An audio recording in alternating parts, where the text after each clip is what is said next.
out the week. Friday, October 7th in the sports world. Normally, Friday's not the best day, but that's not today. We got college football on the slate. We're going to dig into these games, a handful of them, break down the lines, and find the pick that we think has the best chance of cashing. If you're looking for that type of content, or you just like what we do here, welcome to Odd Chopper. We hope that you guys support us by hitting that like button. And more importantly, we hope you join the team. Hit that subscribe, join. Check out what we've got going on. You don't want to miss all this content. I really do think you're going to enjoy it. If you watched that game last night from start to finish, take a bow. Last night, the Broncos and the Colts setback society. We knew it was going to be bad. I didn't think it would be that bad.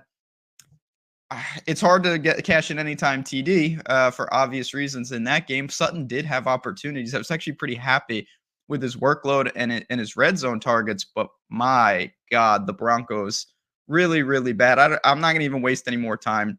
I'm going to get to DraftKings Sportsbook. You see it on the screen there. I'll talk about them in a little bit. But you know what? Let's just dive into this game. Let's do it. Let's see what we can find.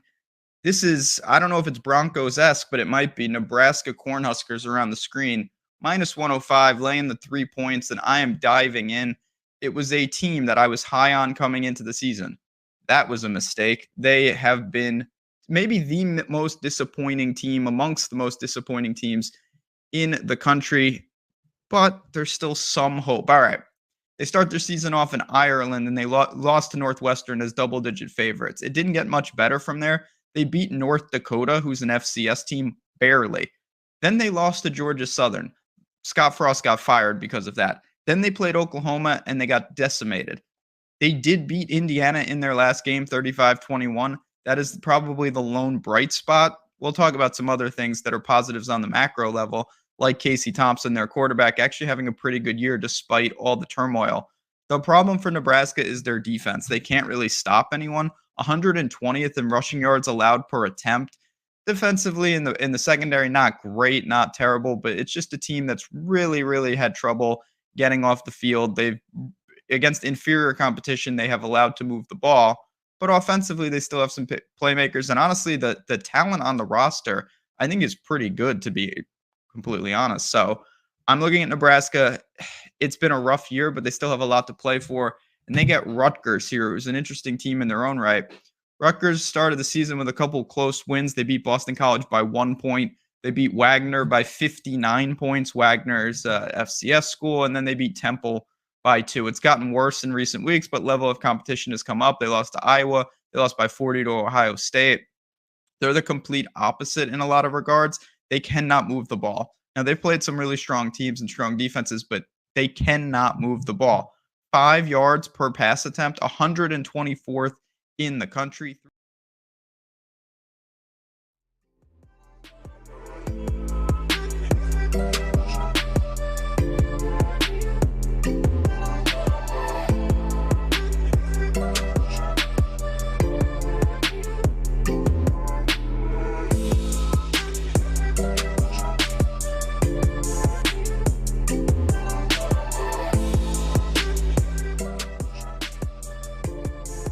But the contest filled ridiculously early. You scared me with that tweet. I thought I'd missed the main MLB contest. Oh, so I missed the stuff that, like, a lot of the higher dollar single entry stuff was already filled then, and FanDuel was already filled at that point.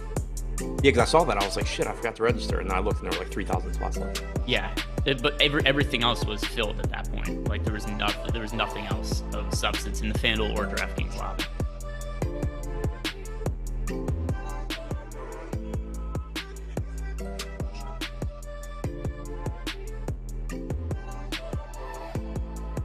What is going on, everybody? It is the start of the MLB playoffs, so we're going to be breaking it down a little live before lock here over on Stokastic. I'm joined by Adam. While you guys come in, like the video, subscribe to the YouTube channel. We are sponsored by Prize Picks, and also there aren't really that many big baseball slates left to play. If you look ahead to the schedule, I mean, we might be getting like 3, 4 4-game slates, and it's mostly going to be 1 and 2 game slates for the rest of the playoffs. So if you guys want to get some MLB action in, take advantage now and set an alarm clock to register contests on FanDuel and DraftKings because those are way undersized.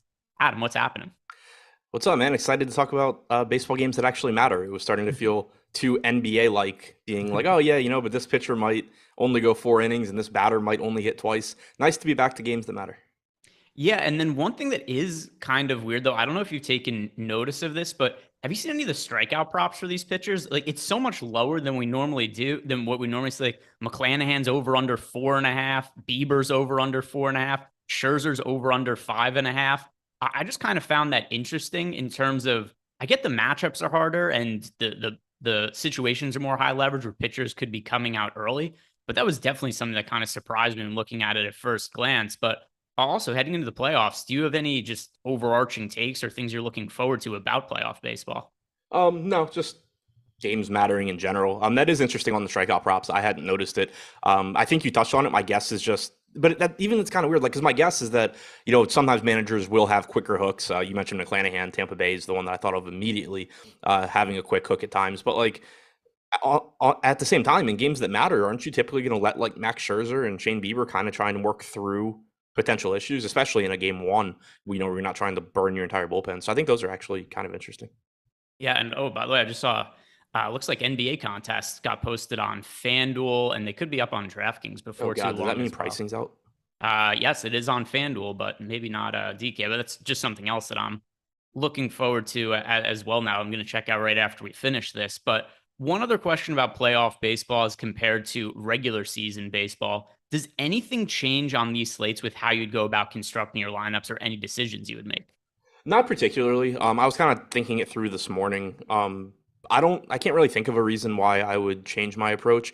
Obviously it's a shorter slate, so I'll probably mix in more, 4-man stacks or maybe even like 3-3-2s or stuff like that than I would on a full slate. But like, I'm still going to be stacking. I guess one argument you could make is that there's just really good pitching going across the board. So maybe full stacks are a little bit less appealing. And, it's more about just grabbing the one or two guys from each team that happen to hit a home run, which is fine. But at the same time, there's really good pitchers going across the board. And if one of the 8 guys going happens to not have his A stuff, I want as many guys going against him as I can. So I think the logic that applies to stacking during the regular season still applies pretty soundly to the postseason as well. Yeah, no, I definitely think that totally makes sense. And by the way, DraftKings also just posted NBA contest. So FanDuel, DraftKings have their NBA contest up to enter the season. And we've got some time here, only 4 baseball games to talk about. Did you see the Draymond Green Jordan Poole video? Yeah, I think it's like the biggest non-issue in the world, and nobody's going to remember it happened in 2 weeks. So I have a conspiracy theory about it, which is Draymond Green, Andrew Wiggins, Jordan Poole, all potentially going to be free agents in the offseason this year. Draymond has an opt-out clause, stands to reason he's going to opt out. I think that this was caught on video, and the Warriors may have seen this as an easy way to leak it and potentially lower the value of Draymond on the open market. It doesn't do anything to his value though. Like, who cares? This shit happens. And it's a complete non-issue. Like, it doesn't, if the Warriors don't want to pay him, somebody else is going to. Like, no, the league isn't going to look at this video and care at all.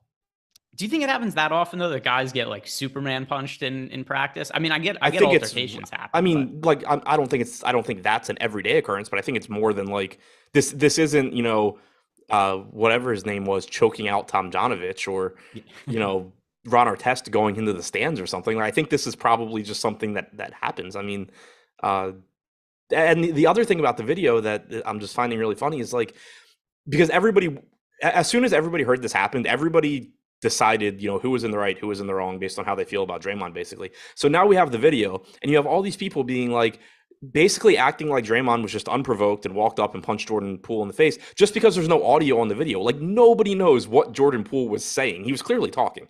Nobody knows what Jordan Poole was saying. But everybody's just concluding that, clearly Draymond's just a crazy person who walked up and punched him in the face. Like, I think this is probably a non-issue. Somebody had pointed it out to me on Twitter, and I agree. I think that the reactions or lack thereof of everybody else on the floor is pretty telling. Like, one, I had seen this report before that Poole and Green get into it pretty frequently.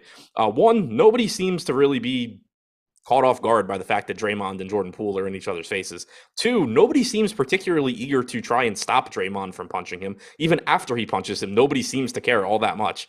I don't know. I think a lot of it just kind of speaks to this being a kind of normal occurrence. Obviously, the punch being different, but that's just, I think, something that isn't going to matter outside of the next 48-hour news cycle or whatever. This is the next 47 as an interesting theory here. Jordan Poole was saying that Sean V has a lot of good takes and Draymond just couldn't take it anymore. Could be. That Right. might have been what happened. So a couple things to your point there, and it's all speculative. We don't know. I haven't been in an NBA locker room. Neither is Adam. So we don't know what normally happens, but it is telling to me, like Adam said, that none of the players responded. And point two, the Warriors have opted to not take disciplinary action against Draymond Green, which leads you to believe they don't think that it's something, at least internally, all that serious that warrants any kind of punishment. Some other ones that people have pointed out, Latrell Sprewell, he choked. It was PJ Carlissimo at practice. The one that Adam talked about before, it was Kermit Washington punched Rudy Tomjanovich in the game. The reason I know that is my dad went to college with Kermit Washington, and that's like my dad's big thing when we talk about basketball. He just goes, I went to college with Kermit Washington at American University. He's the only NBA player to come out of my dad's alma mater. And that's what he's known for basically breaking Rudy Tomjanovich's face, put him into a coma. And then Kermit Washington, I assume, got kicked out of the league after. I don't really know what ended up happening, but I will get back to baseball in a second. And to Sean, this is another one. It's like there's two things also that like annoy me about this. You get the people on Twitter that are like, or social media in general, that are like, if I did this at my job, blah blah blah. Yeah, you're not an NBA player. You're not a professional athlete. You work in a different job. You're also a lot more easily replaceable. Two, Sean V said, words don't mean you get to punch somebody. No, there's some sort of repercussion. I'm sure behind, like, Draymond got fined or something happened. There was a consequence. The consequence isn't like you go to jail or you get kicked off the Warriors or whatever. Like, the team's handling it. Yeah, you don't get to just walk up and punch somebody because you don't like what they said. And Draymond's going to have whatever repercussions there were, and it's going to be taken care of. Like, it's not this huge thing, though. Yeah, two things. It's probably going to be some sort of fine, and they'll make him watch a Thursday night football game. And Right. They'll be like, all right, I'm never going to do this again. Yeah, lock the two of them in a room and just turn on the Commanders and Bears game. Which just after last Thursday's game, I'm watching during the game. Like, all right, these Thursday games are getting ridiculous. Surely next week's game has to get better. I look at the schedule and it's Commanders Bears. It's like, great, another disaster where it's going to be kickers and defense in optimal showdown lineups. Also, very valid point that another one. I don't know why people are completely overlooking it. Jordan Poole touched Draymond. I mean, Draymond bumped him. Jordan Poole shoves him. Again, not that, like, I'm not trying to argue Draymond was in the right. I'm more just trying to argue that this is a complete non-issue and shit happens. Like, it's Draymond bumps him, Poole pushes him, and then for some reason looks away. Like, getting punched in the face isn't a thing that could very easily happen at that point. But yeah, like, it was, I don't know. It's the whole thing's just weird to me, and I don't think anybody's going to care in 2 weeks. Super chat from Eric Traub. Excited for the playoffs. Thanks for the great season. Love third Greg Legg's sense of humor, and Adam's down to business style. You guys complement each other well. Let's get it. And yeah, we're going to break it down in a sec. One thing I will say as an up to Draymond Green to close this out, really surprised with the punching power he had. That looked like it landed really flush. Most fights we see take place on an NBA court, it's not very fluid in terms of the striking. Draymond Green, I was like, he hit him pretty good there and folded Jordan Poole. I was impressed with that. Yeah, that was a solid shot. Normally when you see NBA athletes or any athletes throw punches, it's kind of just like, all right, well, this is why they went into not combat sports. Yeah, Draymond Green landed flush for that. But we got a baseball slate to talk about here. And let's start with the first game of the day. And it's more the lowest total. The Tampa Bay Rays against the Cleveland Guardians. The total in this game, over under 5.5. But despite that, both Shane McClanahan and Shane Bieber have over-unders of 4.5 strikeouts. Maybe that speaks to that these teams aren't the easiest to strike out, or maybe that there's potential for starters not working super deep into some of these games, because it does stand to reason. 3-game playoff series, there could be some quick hooks involved. But either way, these are elite starting pitchers basically across the board, Jose Quintana being the kind of one exception today. But between McClanahan and Bieber, what do you make of them as DFS options today, and which do you prefer? Yeah, I think they both look good. The one thing that stands out to me with McClanahan is that on DraftKings, he's only $6,300. And that mitigates, I think, a lot of the risk in him being a Tampa Bay pitcher. We know Kevin Cash can be really quick to get pitchers out of the game in the postseason when they run into some trouble. I think $6,300 helps to mitigate that, and it also helps to mitigate the fact that Cleveland is so difficult to strike out. If you had McClanahan at a similar price point to guys like Shane Bieber, I would think Bieber's the clear answer. Here, where you're getting a $3,000 price difference, we still have Bieber getting more ownership. We have him more likely to be a top 2 pitcher. I agree with all of that. But I think it does kind of level the field a little bit to where it sort of depends on what you need in your lineup. If salary is not an issue, I would certainly still prefer Bieber here. I feel a little bit more confident in how deep into the game he can go. I like the strikeout matchup a little bit better. But I do think that the pricing on McClanahan puts him firmly in play as well. Yeah, and one thing that's kind of hard to read about some of these pitchers, McClanahan being probably the prime example on this slate, is he didn't pitch well down the stretch of the year and didn't go deep into games. And there's so many potential factors that could be. He did miss time due to a shoulder injury, had to go on the injured list. That's a little bit of a concern. Is he still hurt? Were they also just trying to be cautious with him coming into the playoffs? Because the most recent stretch of starts for McClanahan, 5 innings, 2 strikeouts, 5 innings, 2 strikeouts, 4 innings, 3 strikeouts. Do you have concerns about McClanahan just in terms of his health and maybe ability in general to pitch deep into games in this game of the playoffs?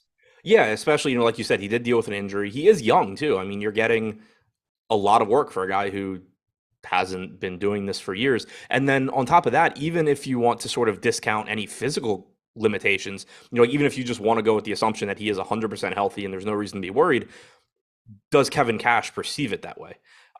So it makes me worried too, just that, if McClanahan down the stretch was just firing off 8-inning game after 8-inning game and looking great and all of that, then if he puts a couple guys on base in the 4th inning, I'd be more surprised if Kevin Cash takes him out. Given the way that he pitched down the stretch, if it's the 4th inning and it's nothing, he puts a couple guys on, I wouldn't be surprised at all if Kevin Cash is like, all right, that's enough of you. Yeah, and one thing that I will also say in McClanahan's favor, at least as far as DraftKings is concerned, for FanDuel, $9,700, it's a tough sell for me on McClanahan. For DK, though, here are the super cheap punt pitchers we have today. McClanahan at 6,300, Jose Quintana at 5,300. Of those two guys, McClanahan clearly has the more upside. Yeah, completely agree. Quintana's been good this year, but he doesn't come anywhere close to McClanahan in terms of strikeout ability. Yeah, and by the way, also, I agree with Sean V saying in the chat, McClanahan hasn't been the same since the injury. No qualms about that whatsoever. I don't know. There can't even be a pushback to that. The only thing I would say is, yeah, I'd still rather take him than Quintana if I'm going cheap. And it's a 4-game slate. There aren't that many pitchers to choose from. And if I am punting and the option is McClanahan or Quintana, I'm going to lean with McClanahan. But now going with the offenses in this game, and once again, it's hard to feel really confident about any one given offense because most of the pitching is pretty elite on this slate. But considering some of the concerns we just mentioned about McClanahan and that he did struggle down the stretch of the season, does this make the Guardians one of the teams that you do feel better about stacking? Sort of. Like, I still don't feel good about it. And we actually have them as the lowest top stack percentage in the top stacks tool. One reason for that is probably that you're just likely to get into the Tampa Bay bullpen pretty quickly behind McClanahan. But they are only getting 10% aggregate ownership, which is 3rd lowest on the slate. So kind of like you said, I don't think like all 8 offenses today, I think you can reasonably get to just because the matchups are bad for pretty much everybody. But I do think they're still towards the bottom just because I think you're going to get one, McClanahan's still good. And 2, you have a quality bullpen behind him, and I doubt that you're going to get a very long leash. Yeah, no, I think that definitely does make sense. Also, anybody's watching, if you have questions, if you're in Discord, throw those in. We could answer them. If you're in YouTube and watching, ask some of those questions. It's only 4 games. I think we're going to have more time to get to questions than we normally would. Also, if you're in Discord, it's one of the benefits of having a Stokastic Plus membership package. And if you're signing up for the first time, use the promo code MLB Live because they'll get you 50% off. And that covers basically every single DFS sport out there. We just got basketball pricing that dropped a few minutes ago while Adam and I were starting the show. And then, of course, football is going on right now. So baseball winding down, but a lot of other sports covered. We got all of it covered with projections, ownership projections over on our site. Stop guessing, start winning, join Stokastic Plus today. Also, once again, that promo code MLB Live for 50% off your first week of a Stokastic Plus package. All right, so let's talk now about the other side of this game, and that is going to be the Tampa Bay Rays offense going up against Shane Bieber. And Bieber definitely wasn't the same pitcher this year that he was a couple of years ago. That's not to say he wasn't very good, though. He was very good. But I do think there's better pitchers on the slate overall. And I do think if we're looking at some of the really low-owned teams on the slate, at least the teams that are around the 10% projected ownership, the Cardinals, the Padres, the Rays, and the Guardians, I do think the Rays rate out fairly well. A lot of it is because they are so cheap that they're pretty easy to fit the pitchers that we feel best for, like Max Scherzer, and Yu Darvish. Some of those type of guys will fit into lineups with Rays stacks. So with them having one of the top value stack percentages of the day, how do you like the Rays, the salary saving team? Yeah, I think they look as good as you can really look against Shane Bieber. We have them second to last in top stack percentage, but still at 10% of the time. But like you said, they lead the slate, or second to Seattle in top value percentage at nearly 16%. They're getting about 11% aggregate ownership. So overall, I don't really think they're going over-owned. Bieber obviously is good. 119 actual ISO to lefties this year, 145 expected, 114 actual ISO to righties, 137 expected. Cleveland, or Tampa Bay rather, is getting out of Tropicana Field, which is nice. Mostly it's just a spot where, like, I don't think they succeed all that often, but they are cheap, so you can build really strong lineups around them, which is nice. Yeah, we have a question here from Lefty Shank in the YouTube chat. Is newer to MLB DFS, is it still beneficial to make full stacks on a 4-game slate?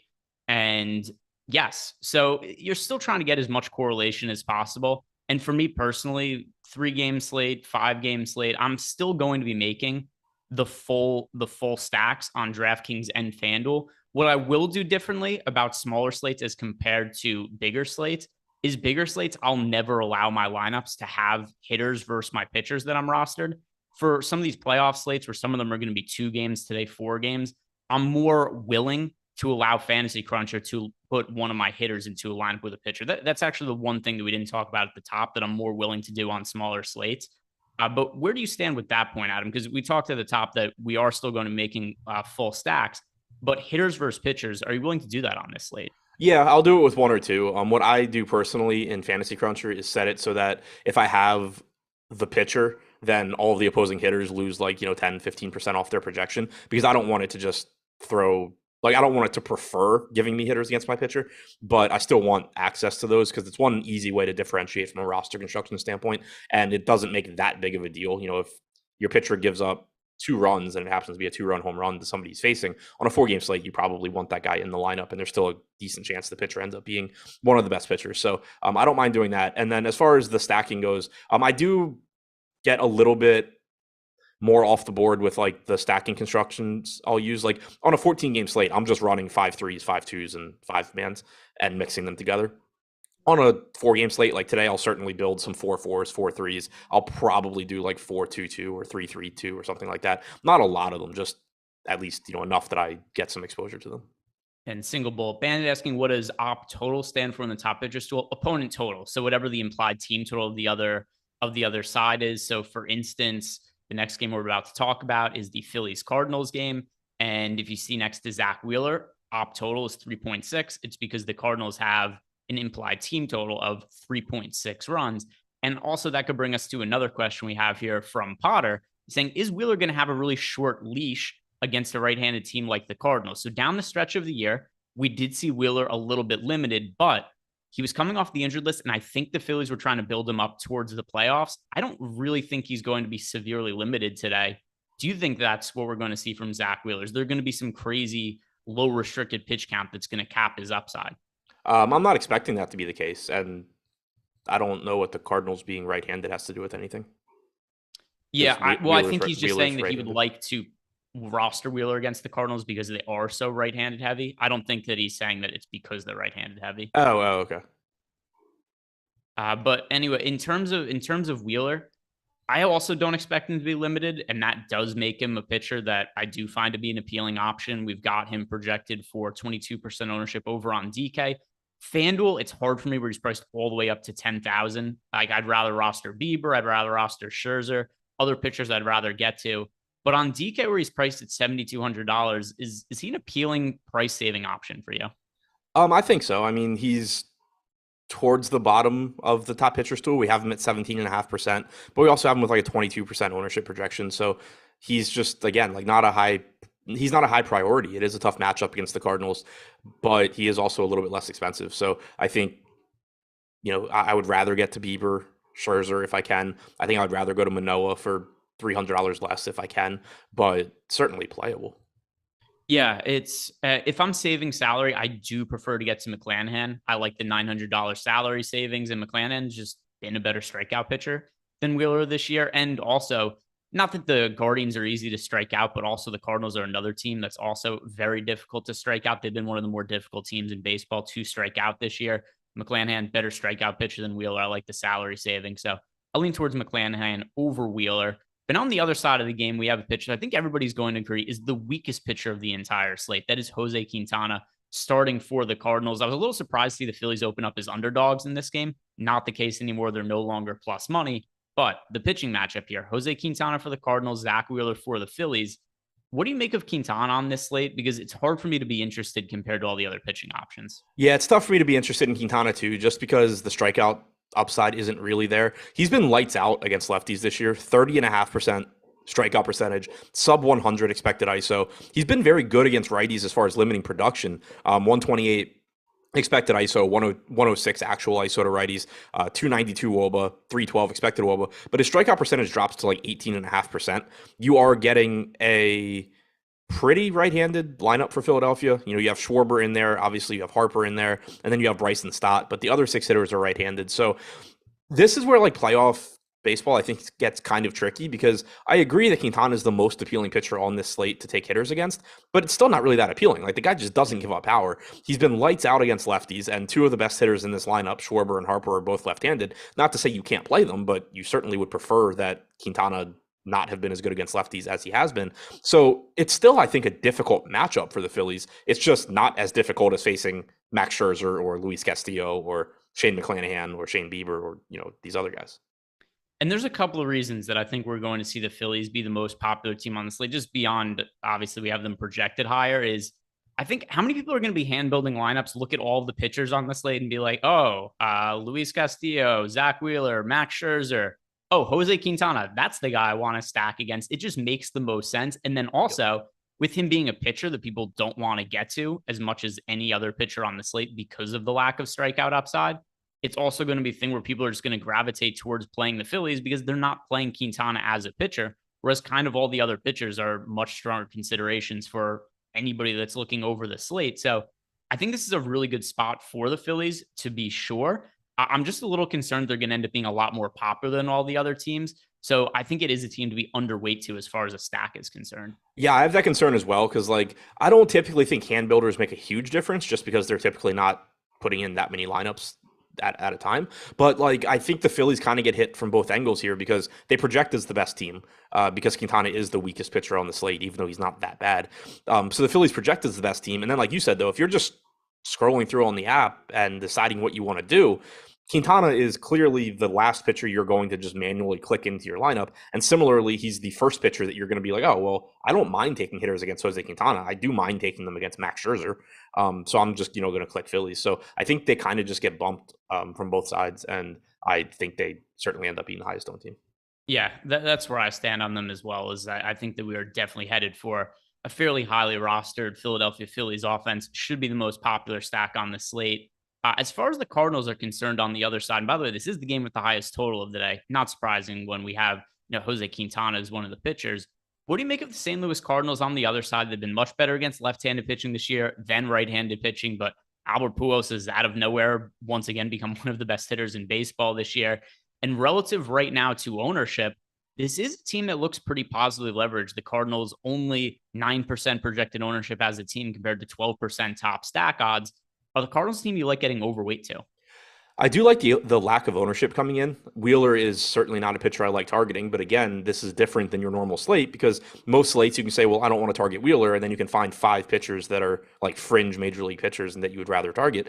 Here, if you're like, I don't want to target Wheeler, you have to name who you want to take batters against, and they don't really exist. So I do like that the Cardinals aren't getting much ownership. Wheeler, not surprisingly, has been very good against everybody this year, but a 262 expected WOBA to righties, 110 expected ISO, lefties, 290 expected WOBA, 125 expected ISO. There's nothing with Wheeler that you're looking at and saying like, oh, this is who I think does well on the Cardinals or why I think the Cardinals do well. But you're just getting a lot of talent on the Cardinals, which does, make them relatively appealing. So yeah, at low ownership, I like the idea of getting there. Yeah, that's where I view with the Cardinals as well. Is just kind of looking what spots can I find leverage on this slate. The Cardinals do make some sense. Let me look through the chat here to see if there was any other questions that came in. If you guys have any of those, throw those in. We'll be able to get them over the course of the show here. And yeah, Sean mentioned it as well. The 121 on DK did fill really fast. It was, I don't even know when it finished filling, but when I was up this morning, it was already full. So hopefully they do make some bigger contests going forward. But today's show sponsored by Prize Picks. If you haven't signed up at Prize Picks yet, you could click on the link below. And when you sign up at Prize Picks using that link, get up to $100 bonus on your first deposit. I've got all the tools over on Stokastic to help you build some winning player prop cards over on Prize Picks. So I'm going to pull up some of our projections there to see what looks decent. And I'm curious to see where they have Scherzer's strikeout prop. It was something I mentioned before. It looked really low to me. And I bet the over at sportsbooks when that first came out. So let's see if there's something similar like that over on Prize Picks as well. Let's see some of the pitcher props. McClanahan has an over-under of 4.5 strikeouts. Scherzer's total is 6 over Prize Picks, not quite the 5.5 number. But in terms of stuff that projects reasonably well for us, we just talked about Jose Quintana. His over-under for strikeouts, Adam, is 3.5. We've been projected for 4.4. It's not a massive difference towards the over, but we do have him a little bit higher. 3.5 does seem like a pretty low strikeout prop line. Would you be okay with taking the over on that line? Yeah, I think our projection seems pretty reasonable there. Again, I would prefer it if the Phillies had more than 3 lefties in their lineup, but yeah, like three is a pretty low number. The thing is too, though, like Quintana's got to have one of the shortest leashes on this slate. Yeah, the two pitchers that I think have actually this isn't a bad discussion point. Which pitcher other than Quintana do you think has the shortest leash today? McClanahan. Yeah, that's what I'm thinking as well. I'd say Quintana 1, McClanahan 2, and maybe Wheeler 3, just because Wheeler also hasn't gone very deep into games lately. Not that I think he's necessarily restricted today, but if something was to happen where he gives up a couple hits in the 5th inning and they just know like, hey, this guy hasn't worked in the 6th inning in like 2 months, that could be a little bit of cause for concern. So those are 3 guys that I would think potential for short leash, but not that means that they have to only go 3 or 4 innings or anything like that. But anyway, Prize Picks, if you guys want to sign up, click on that link below. Get up to $100 bonus on your first deposit. Don't miss out on a chance to sign up to get free money added to your Prize Picks account. So click on that link below when you're signing up. Getting to the other 2 games on the slate, the next one, the Toronto Blue Jays against the Seattle Mariners. Another game pretty close to a pick 'em on the line here. The over-under is 7. The pitching matchup is Alec Manoa and Luis Castillo. So now as far as the cheaper options go today on DK, Manoa at 6,900 is projected to be the most popular, picking up 24% ownership and a way different price tag than he has on FanDuel. On FanDuel, Manoa is the most expensive pitcher on the slate at 10,800. That seems off to me. Really, both these prices seem off to me. I don't agree with Manoa at 10,800. I don't agree with him at 6,900 either. So what do you make of him and his price difference across FanDuel and DK? For Manoa or for Castillo? For Manoa. Yeah, 6,900 on DraftKings seems pretty crazy. Like the Mariners are a good offense, but most of these offenses are good offenses. It's why they're in the playoffs. 6,900 for Manoa seems just a little cheap. And it's interesting because for a lot of the season, he's been priced basically to his run prevention talent level, which leaves him overpriced for DFS because he's not a great strikeout pitcher. He's only struck out 23% of hitters this year. That's the lowest on the slate other than Jose Quintana. 3.98 xFIP is actually the highest on the slate. So on this particular slate, you could certainly say that he's one of the weakest pitchers, but he's still good. 3.35 FIP, 2.24 actual ERA. And the Mariners are a good offense, but some of that is also skewed by how good Julio Rodriguez is. Like if you look at their starting lineup, aggregate, WRC plus or whatever, it's just going to be skewed up somewhat because of Rodriguez being so good. The bottom of this order isn't great. Jared Kellnick's a huge question mark here. He's been good recently. He had success once they sent him back to the minors, but also had really struggled to acclimate to the major leagues before. So who knows what he is at this point. I think I guess on one hand, I think the pricing's correct just because he's not as good as guys like Scherzer and Bieber. But on the other hand, he's still a really good pitcher to only be $6,900. Yeah, and I do worry a little bit about the strikeout upside just relative to the other pitchers that we have of the day because Luis Castillo, Yu Darvish, Shane McClanahan, Zach Wheeler, Scherzer, Bieber, I do think of all of these pitchers as guys that just have more upside in terms of strikeouts than Manoa. So I'm looking in the chat and there's a lot of people who are getting behind Manoa. And it makes me think he's going to be more popular, but our ownership projections do have it pretty flat. So maybe that isn't the case. And I guess we should just consider Manoa. We do him with the third overall best odds of being a top 2 scoring pitcher on this slate. Is he your favorite pitcher who's priced below 8,000 today from a value standpoint? In terms of chances of success, you said below what price? Below 8,000 on DK. So it's him, Wheeler, and Quintana. Okay. No, And no, then I'm asking you. So it's Manoa, Castillo, McClanahan, Wheeler, Quintana. Oh, okay. I have Castillo first, then Manoa. Okay. Yeah, I think that's reasonable. And then as far as the FanDuel price goes, 10,800. I can't pay that much for Manoa. That's a crazy overprice. As much as DK underpriced him, Manoa's overpriced on FanDuel. 10.8 is a hard salary for me to get behind when it comes to him. Yeah, I agree with that completely.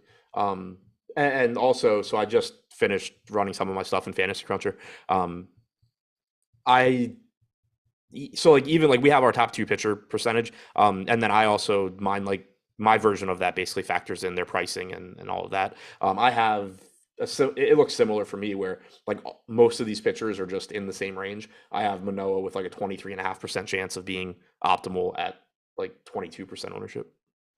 Yeah, so I think all that considered, does look like the ownership on him is warranted. I don't think it's somebody who it's like, oh, he should be in 50% of lineups or anything, but right around a quarter lineups or so seems more or less where Manoa should be owned if you guys are playing multiple lineups.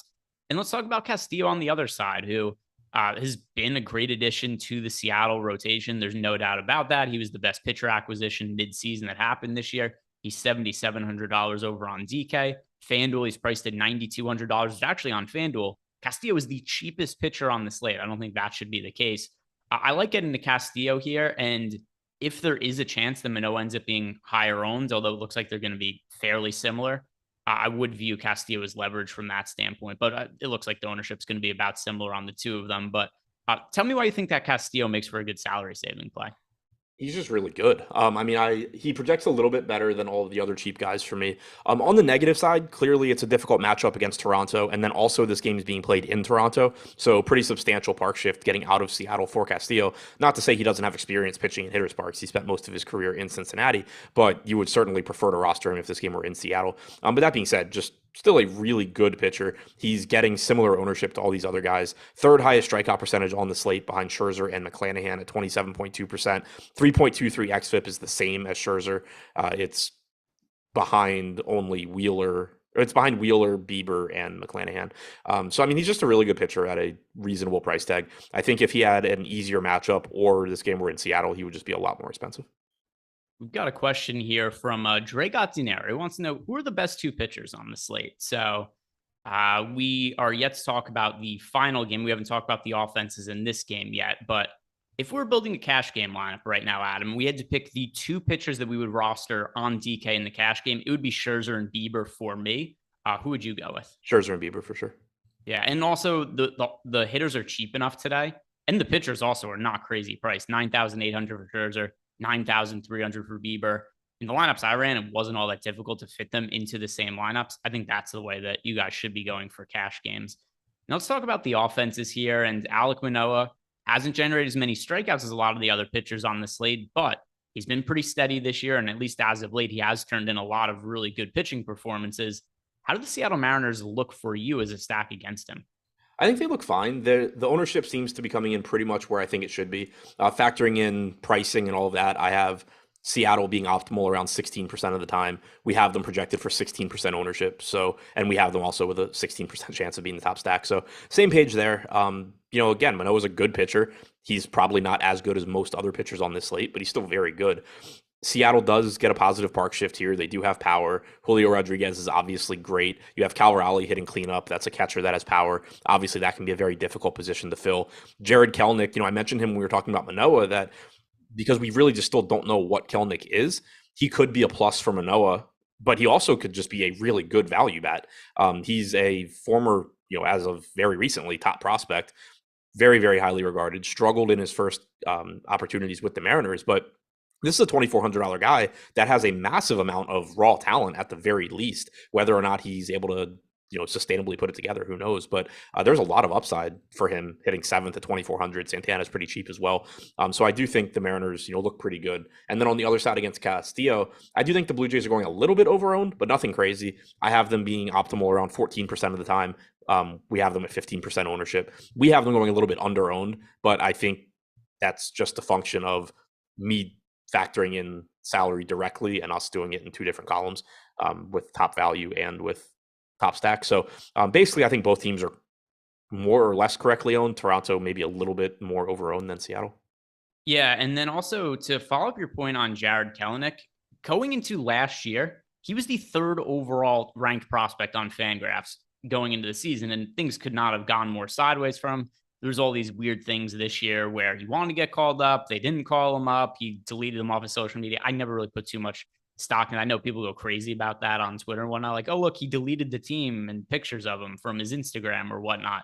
But Kelnick has shown ability as of late. I know the overall numbers for him weren't great down the stretch of the season, but he did hit a couple of home runs. He has been somebody who's shown with the ability to have a lot of hard hit balls.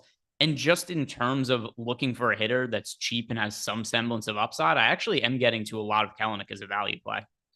Yeah, I think that's completely reasonable. I mean, I'd just rather take chances on somebody like Kelnick that at least has underlying talent than I'm not going to name anybody specifically because I know they'll hit like 3 home runs if I say it. But like, there's guys that are just like in that price range where it's just like, yeah, this is for sure where that guy should be priced. We know what he is. We know his prospect status. We know what he's done to this point.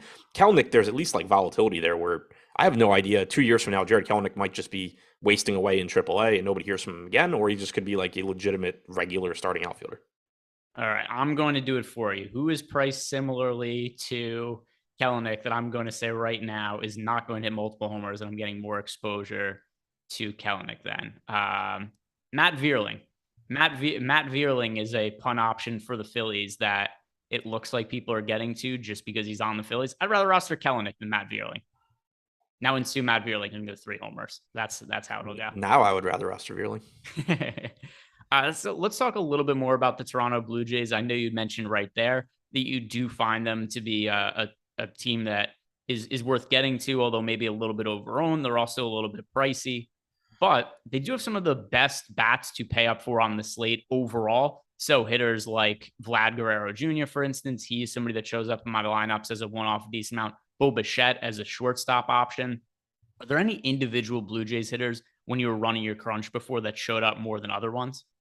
I mean, Bichette's leading the way among shortstops. I still have Fantasy Cruncher going now, building like my actual lineups, but Bichette's showing up the most. Springer, followed by Merrifield, I guess, for value. Hernandez, Chapman. One thing that stands out here, and it's not to say like you can't play the Blue Jays because obviously there are just elite right-handed hitters throughout the lineup. Castillo has been unbelievably good against right-handed bats this year. He struck out 28.8% of right-handed hitters, 100 actual ISO, 0.96 expected ISO, 262 WOBA, 261 expected WOBA, 15.7% swinging strike percentage. He's been just elite, absolutely elite against right-handed bats.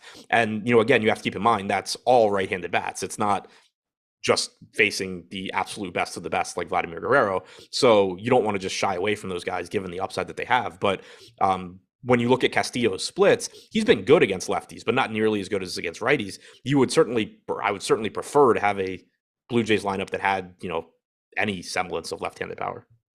Yeah, and for sure the matchup is tough. We kind of say that across the board about basically every single offense on the slate.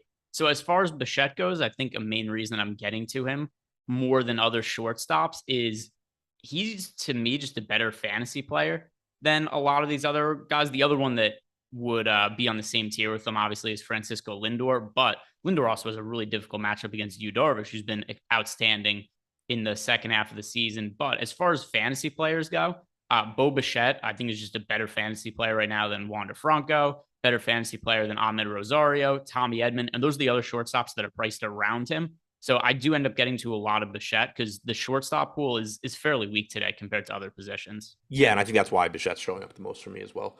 Individually, I can look at that. Individually, Bichette's showing up as being optimal like 16.5% of the time for me. We have him projected for about 18% ownership. Yeah, that seems. I'm curious, who comes in second amongst those shortstops? Is it Lindor? I couldn't tell you, but that would be my guess. Okay. I just don't have it sorted like that. Yeah. Or, yeah. Super chat from Teddy Wayman. Hey guys, if you have time, can you give me 2 prize picks that you like? Much appreciated. Yes, I will do that. I'll pull up some of our projections. So one before that we pointed out that we don't mind is over 3.5 strikeouts for Jose Quintana. Let me go to prize picks and look at some of the fantasy scores for these pitchers. And maybe there's something that stands out there. It is hard with some of these because the matchups are so difficult across the board. But let's look at the fantasy points and pitcher fantasy score. I could get behind over 35.5 fantasy points for Max Scherzer. Of all the pitchers today, if you ask me which pitcher is going to pitch the deepest into the game, which pitcher is going to throw the most pitches, Max Scherzer is the one I would feel best about. Something else to consider also, the fantasy scoring on prize picks is the same as FanDuel. So stuff like the quality start bonus, the win bonus, that also plays a factor. The Mets are the biggest favorite of the day. Over 35.5 fantasy points for Max Scherzer, considering that it's FanDuel scoring at him, is that a number that you could get behind? Yeah, I mean, and I agree with you. Like, of all the pitchers pitching today, Max Scherzer is the only one that I could see, like, if the manager comes out in the 5th inning, he just, turns into Draymond Green on the mound and just knocks out Buck Showalter. Like, I think Scherzer is the most difficult for a manager to take out of this game as well. Obviously joking aside, like, he is the one that strikes me that would be like, no, I'm not coming out. Like, I'm going back out there for the 6th or whatever. So like, that combined with just, how good he is. And, I have to imagine the Mets have a lot of trust in him. So I'd feel comfortable saying that, like, he's the guy that I would, assuming he's pitching well, that I would assume goes the deepest. And by the way, something else I did, if you guys like to bet in the alternate lines, Max Scherzer, because his strikeout prop is so low at 5.5, and I understand why that's the case, because it's the playoffs, it's harder matchups. Sometimes we do see pitchers with shorter leashes. I do like the alternate lines a lot for Max Scherzer. Like, for him to have 10 plus strikeouts is 11-1. It was 7-1 for him to have 9 plus strikeouts. I'm not saying that's going to happen today, but Scherzer is just more likely to have those ceiling games than a lot of other pitchers. So I do think that's another interesting way to look at any kind of Scherzer props that we have. We've got an interesting question here from, where was it? Oh, here it is. Zach Jamison wants to know, who is our favorite one-off hitter that's priced under 3K on DraftKings? So let me sort some of my lineups here by salary and see who showed up the most often. Is there anybody that you've noticed in the crunches you've ran, Adam, that's come up for you as a punt option for a cheap price? Let me see. It's actually Kelnick for me. I was going to say my guess would be Kellnick, just because I know I'm getting to the Mariners. Kelnick and Adam Frazier. Do we have a specific price? He said under 3K. Under 3K. While you're looking that up, Kelnick and Frazier's the other one for me. Number one, he's cheap, but then also he's good position eligibility. He's second base and outfield, so you can fit him into 4 spots. And that's something that I think also made him come up into lineups more frequently for me. So I still have, so these aren't my actual exposures because I still have Fantasy Cruncher going, but Adam Frazier showing up the most, followed by Kelnick, followed by Merrifield. Okay. Yeah, I think that's not really dissimilar from what I'm looking at in the numbers that I've run to this point, or at least the lineups I've built in Fantasy Cruncher.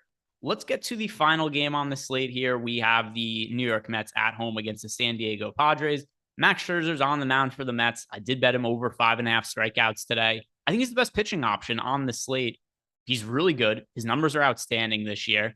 And I also think that the matchup, well, sure, it's not great. Nobody has a great matchup today. He's at home. Citi Field is a pitcher-friendly park. And like Adam and I have talked about, I just feel good about Max Scherzer going deeper into the game compared to other pitchers. If Max Scherzer gets in trouble, I think the Mets are way more apt to keep him into the game than, say, the Rays would be with Shane McClanahan, or maybe the Cardinals would be with Jose Quintana, or what other teams would be with their pitcher on the mound. Scherzer, I think, is the safest bet to go for 100-plus pitches today. He's the pitcher I'm getting the most exposure to. Is that where you're at with him as well? Yep, I completely agree with all of that. And then talking about the Padres going up against him, just because I'm getting to so much of Scherzer, I find it hard for me to reasonably want to stack the Padres. Somebody's building 150 lineups. It's hard to totally write off any team on a 4-game slate. But how high of a priority are the Padres, even if it's just for leverage purposes for you? Not particularly high. I do think Scherzer is somebody that, we talked about taking one-offs against your pitcher potentially. He's like the perfect guy for that because we do know he gives up some power, particularly to lefties with a 167 expected ISO. So, we don't have these lineups yet, but very safe to assume that Soto and Cronenworth and Bell are going to be in there. All guys that have left-handed power. Jerks and Profar will be hitting from the left side as well. So Scherzer kind of like I think, prototypical guy. Garrett Cole would be the actual, I guess, prototypical guy for this. But, really good pitcher, likely to be a top 2 scoring pitcher, but also could conceivably just give up a home run or two and nobody would be surprised at all. Yeah, and that is typically been when Scherzer has struggled. It's been home runs, it's been power, particularly left-handed bats. So I could really see any of these teams having an individual game where they could be the highest scoring. We have them with about 11% chance to be the top scoring team in our top stacks tool. But with that said, the Padres are the team that I overall have the least amount of interest in as a stack on the slate. How are you handling Yu Darvish on the other side of Max Scherzer? If I'm paying up for a pitcher, I do prefer getting to Bieber and Scherzer, and that kind of leaves Yu Darvish as the odd man out in terms of pay up options. Over on FanDuel, Yu Darvish is priced at 10,300. I'd much rather pay up for Bieber or Scherzer. At least on DraftKings, he's a little bit cheaper than those guys. What are you doing with Darvish, where he is the third most expensive pitcher on the slate? Yeah, so I'll have the actual answer for you in a second, but I agree with you. Like, he's just not on the same level as those other 2 pitchers, I don't think. But at the same time, he's not getting as much ownership either. So I think that he's pretty much getting the correct ownership. Right now, I would have, where to go? Like 8% Darvish, and then just I'm playing a lot of Scherzer and Bieber.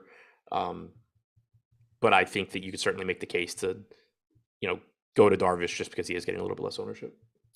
Yeah, and then in terms of Darvish, also the matchup he has against the Mets, we know, one of the better offenses in baseball.